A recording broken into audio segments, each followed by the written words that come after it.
Hello, welcome to the Monday, May 5th, 2014 edition of the UFO Planet Sightings Report. I'm Darren Crapo. Thanks for joining me. Today, we begin our journey into the unknown in Boise, Idaho. A large bell-shaped UFO was spotted by someone traveling down Chinden Boulevard around 8:15 in the morning on May 1st. The shooter described the sighting as a massive bell-shaped object hovering in the sky that appeared to be larger than a hot air balloon. The object was viewed in the sky for around 5 minutes before it descended below the tree line, and these two photos are the only evidence that was captured of the object. The photo shooter questioned others in the area who tried to convince him that all he had witnessed was a hot air balloon. So, what do you think? The next video comes to us from an unknown location in Kentucky, USA. The person who shot the video says he received a lot of criticism from his family when he told them about the UFO sighting, but that wasn't going to deter him. That one's pretty extreme too.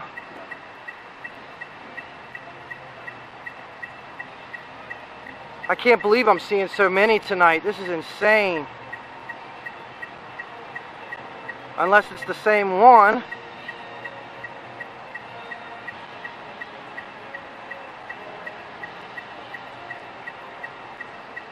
The shooter says that he shot multiple UFO videos that evening, but only submitted this video, saying that he wasn't going to provide any more details or videos until a researcher contacts him in person. If I can make this recommendation to people who submit videos and photos for research, it would be to be sure to include all the information with your submission so that researchers just don't pass right by it. The easier you make it for them, the more likely that they'll investigate for you. Midwest City, Oklahoma is the scene of our next sighting report. From the sounds of the video, a family witnessed the sighting together as parents can be heard dropping the F-bomb as children are talking and playing in the background. Watch the babies. I can't even see it.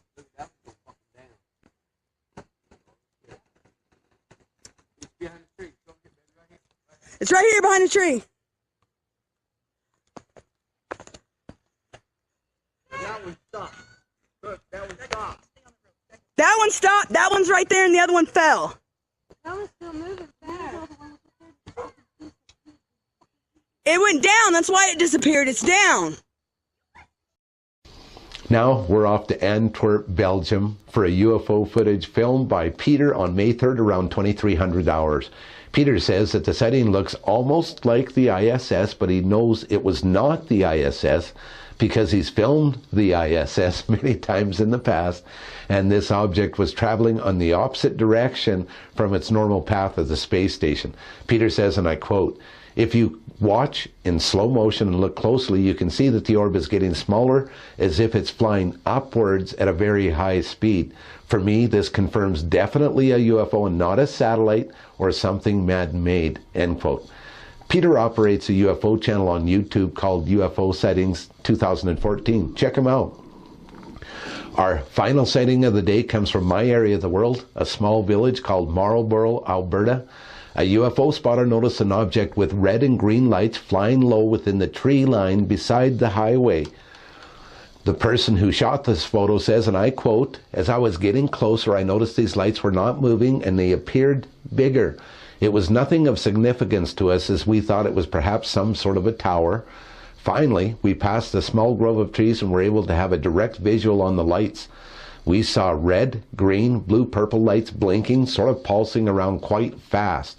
There was also a light at the bottom, like a dome light rotating, a beam of white-yellow light illuminating the ground and trees," end quote. The object was described as being about 300 to 400 feet from the witnesses, fairly large. They described it as maybe 6 cars wide and very difficult to capture on video. When the witnesses returned home, they discovered that most of the photos and videos that they thought that they had captured on their cell phones and other devices weren't there as expected. Absolutely fascinating. Marlborough, Alberta. So a lot of you have been asking about the story for me to update you, the haunting of my home here, and so I thought I'd do that a little bit today. I had an experience here the other day at about 2:30 in the morning. I was awoken by a large crashing sound in my home, and I came down the hallway to my studio where the sound seemed to originate from, and one of my monitors that's been mounted for over a year decided to fall off or come detached from its base and crash to the floor. And then I did a little bit of looking around, and the screws that hold the base into the monitor were actually removed, and I put them in there myself, so your guess is as good as mine as to what it was.